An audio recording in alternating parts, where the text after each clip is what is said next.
evening. Thank you, Professor Lim. It's great to be here today. Beijing has an incredible history, and I'm sure next year, we celebrate your 120th year anniversary, you'll get to look back on the incredible contributions that you've made to this country. I've been coming to China since the early 1990s, initially as part of my work at Microsoft. It was 10 years ago that I was privileged to be named an honorary trustee here at Beijing. I remember what a great time I had in 2008 when I was here watching the Olympic table tennis semifinals between China and South Korea. As I'm sure you remember, China took the gold medal in every category, men's singles, men's and women's teams event. That was on top of 2 silvers and 2 bronze medals. For someone who's a big table tennis fan, that was pretty incredible to witness. And it highlights, in one way, what incredible potential China has.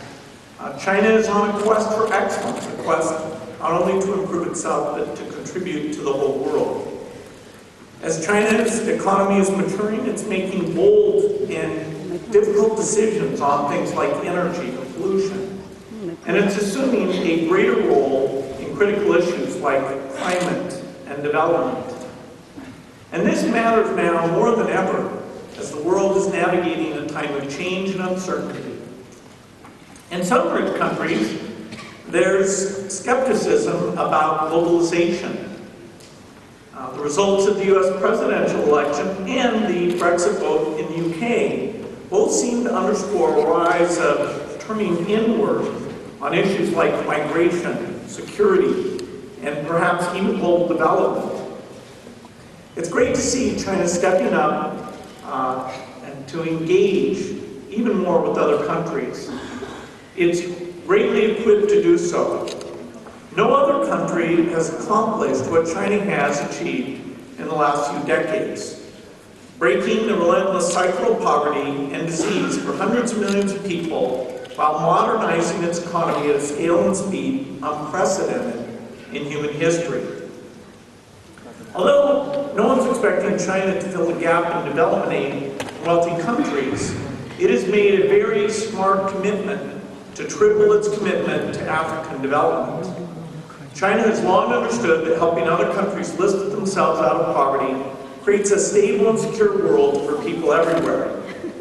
And by encouraging investment through innovative financing mechanisms, like the China-Africa Development Fund, China is strengthening not only Africa's economic capacity, but also, over time, the markets for Chinese goods. It's great to see President Xi's commitment to eliminate extreme poverty here in China by 2020. China did a great job of lifting millions out of poverty, but progress has been uneven. 43 million people still live in extreme poverty. Our foundation looks forward to a new partnership with China that will focus on innovative ideas to bring this number down to 0, working on nutrition, healthcare in rural areas, and also finding ways to increase financial services for the poor. Of course, China is not only striving to reach new heights here at home, it's using its own experience fighting poverty and disease to help other countries tackle similar challenges. When I was in Beijing a few years ago, Vice Premier Wang Yong said something that stayed with me. He said, "Africa today is our yesterday. Now China is using the lessons it's learned to usher in a new tomorrow for Africa too." This is a pretty incredible time to be a young person in China. Your generation's entrance into the workforce will coincide with your country's rise as a center of global progress and innovation. The world's eyes are on China, and as a new generation comes of age, the world's eyes are specifically on all of you. So I want to spend the rest of my comments focusing on 4 areas where I think there are exciting opportunities to use your education, your passion, and opportunities to unlock more amazing progress for both China and the world. specifically health, agriculture, energy, and technology. First, health. When my wife Melinda and I started the Gates Foundation 17 years ago, we asked ourselves, how can we use our financial resources to make the biggest impact? It didn't take long to realize that improving health deserved to be at the top of the list. When people aren't healthy, they can't learn in school or be productive at work. They're unable to seize economic opportunities or do any of the things they need to lift themselves out of poverty. Melinda and I saw the example of China creating a better life for its people, and it inspired us to see if there was a way to support China's progress. Over the last decade, our work here has focused on several of the most persistent domestic health challenges, specifically reducing the incidence of tuberculosis and tobacco-related diseases, preventing HIV transmission, and improving treatment and care for people living with AIDS. We're continuing to support progress in these areas, but our work in China is also evolving along with China's new priorities. For example, China has a great opportunity to be a global leader in health innovation. No one exemplifies the strong history here better than Professor Tu Yu. As I'm sure most of you know, Professor Tu is a Beijing graduate and the first woman in China to win a Nobel Prize. She was, of course, recognized for her discovery of artemisinin, the powerful medicine used to treat malaria. It was one of the most significant breakthroughs in tropical medicine in the 20th century, and it saved millions of lives. With its rich pool of talented scientists and its capacity to develop new drugs and vaccines, China was a clear choice for us to locate our new Global Health Drug Discovery Institute. This institute, a collaboration between our foundation, the Beijing government, and Tsinghua University, will help speed the discovery and development of new life-saving medicines. I had a chance earlier today to meet with some of the Chinese scientists who are driving cutting-edge research. For example, Dr. He Ruyi is the chief scientist at the Center for Drug Evaluation for the Chinese Food and Drug Administration. His work and the reforms being carried out by his agency will create an environment where innovation will thrive. We are working with the CFDA to bring in more experts like Dr. Ruyi to help improve its regulatory capacity so that more Chinese health products can be made accessible to the entire world, including developing countries.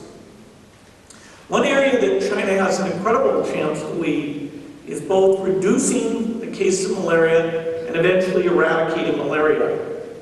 With Chinese leadership, we have a chance to make malaria the third wide-scale human disease after smallpox and soon polio to be wiped off the face of the earth. A little more than a century ago, malaria was the leading cause of death in nearly every country on earth. There's been great progress since then, and China is on track to eliminate malaria completely in the next few years. But more than 3.2 billion people around the world still live in areas where there's significant risk of malaria infection. To achieve the goal of global eradication, we need to build on Professor Tu's discovery of artemisinin and develop more powerful tools like a single-dose cure and better ways to block transmission of malaria from mosquitoes to humans. China has the potential to develop these new high-impact solutions at a very low cost that the developing world can afford. We can start today by doing the elimination of malaria in places like the Mekong River Basin and in the southern part of Africa. Drawing on lessons learned from its own experience, China can help ensure that every family has bed nets to protect them from infection. And it can help countries strengthen their health and disease systems to better diagnose, treat, and prevent future cases of malaria. That's health. The second area where I believe China can accelerate global progress is agriculture. Since 1975, Chinese agricultural productivity has grown at a rate of 12% per year, 4 times the annual rate of growth in Africa. That has not only fed a large growing population, but it's led to better nutrition and health, higher rural incomes, falling poverty rates, and more labor available to other sectors to drive Chinese economic development. There are many factors that accounted for China's recent Green Revolution. One of the most significant is its commitment to agricultural innovation and the work of people like Professor Guanghua Ping, a crop scientist at Hunan Agricultural University. Professor Wang developed hybrid rice varieties that increased crop yields over 20%. China's continuing advances in rice can be of enormous benefit to the millions of smallholder farmers in sub-Saharan Africa, many of whom today are barely growing enough to feed their families and who face more difficult weather conditions in the decades ahead. Since 2008, our foundation supported work by the Chinese Academy of Agricultural Sciences and others to develop new varieties of rice that, when crossed with domestic varieties in countries like Senegal, Tanzania, Rwanda, will result in high-yielding, stress-tolerant crops that will boost farmer yields and income. But to feed the entire planet, we need to do even more. One of the most exciting efforts is research by Chinese scientists to supercharge the basic process of photosynthesis itself. This would significantly increase crop yields while reducing demand for irrigation and fertilizer. We're also supporting research by Chinese scientists to improve the health of livestock, which plays a vital role in food security and the rural economy of developing countries. We're working with the Ministry of Commerce, MOFCOM, and the Ministry of Agriculture to promote sustainable agricultural development throughout Africa. That brings me to what I think of as China's third opportunity, energy innovation. China is already one of the world's leaders in renewable energy, and it recently announced it would spend $360 billion on renewable power sources by 2020. This will pay off handsomely for China domestically, and it's a great long-term business opportunity. There are challenges, sorting out the right mix of technologies, managing the reliability in the new large transmission grid. All of this will be needed to manage in a very complex way to meet the growing energy needs. One element of this system will be the next generation of nuclear technology. This fourth generation can be dramatically safer and substantially cheaper and solve a lot of the challenges with today's nuclear energy. I work with a company, TerraPower, that's partnering with China National Nuclear Corporation and other Chinese companies to provide one way to make this a reality. I've had the opportunity to meet several times with President Xi, and I'm encouraged by his commitment in a number of areas, including his leadership at the Paris climate talks. China was one of 22 countries that committed to doubling their investments in clean energy innovation over the next 5 years. I'm also working with Jack Ma and other Chinese investors who have pledged to invest $1 billion in the development of early-stage energy technology so we can move the best ideas from the labs to the marketplace. A fourth area where I know China has great potential is software. During my time at Microsoft, we were so impressed by the quality of computer scientists and developers coming out of the universities here that we established one of our first research labs in Beijing almost 20 years ago. Today, it's Microsoft's largest research center outside the United States. It's a phenomenal place with 200 of the world's top researchers and developers and more than 300 visiting scientists and fellows. The best thing is that researchers are free to explore what they're most passionate about. which leads to breakthroughs like Xiaobing, a natural language chatbot that simulates human conversation. Some of you may have had conversations with Xiaobing on Weibo, or seen her weather forecasts on TV, or read her column in the Shenzhen Evening News. Xiaobing has attracted 45 million followers and is quite skilled at multitasking. And I've heard she's gotten good enough at sensing users' emotional state that she can even help during a relationship breakup. Besides developing new technologies for Microsoft, the Beijing lab also helps software entrepreneurs who have great product ideas and need help scaling up their business. In the last 2 years, most of the 125 companies that have graduated from the accelerator program were able to secure additional funding, and 3 of those startups have gone public. The Beijing lab supports up-and-coming software developers. We've also hired more than 5,000 interns here. You'll be happy to know that we've recruited more students in the last 3 years from Beijing than from Xinhua.